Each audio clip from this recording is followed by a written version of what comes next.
شعرها و ترانه‌های فرشیده در میان.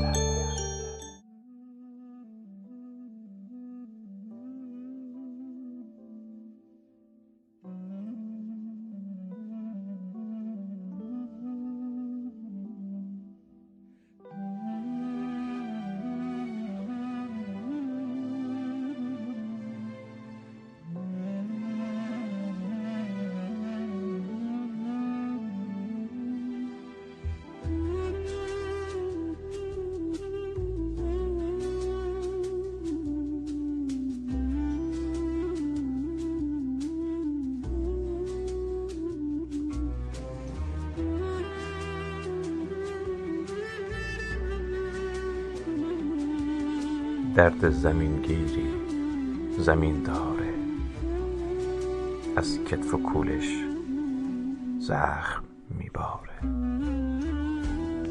این درد چرکای معلق رو گرده های شهر میکاره. کابوس شبهایی که تب کردن تو خواب وحشتناک یک کودک، یا هشتکی هم قد مرگی که تو جیب عزرائیل بیدار.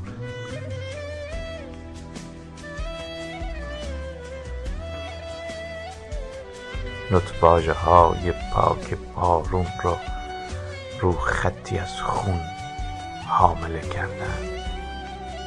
ابرا همه درگیر کرتاژند.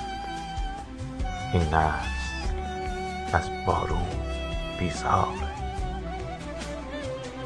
تقویم ها از شرم خوابیدن. تاریخ درگیر خود ارضایی. تخت خدا خالی، زمان تعطیل. این جبرئیل عمری بیکار. دوشیزه ها شهد بکارت رو ارزونی سربازها کردن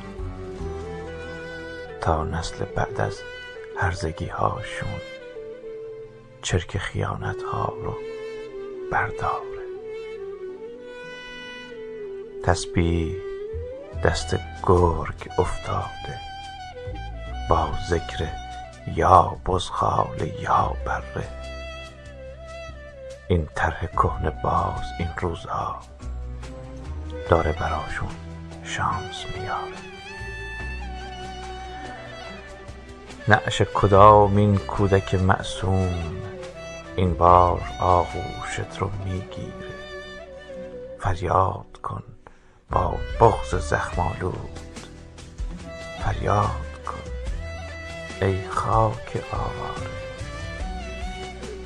نه عشق اینجا حرمتی داره، نه بوسه، نه آغوش، نه لبخند.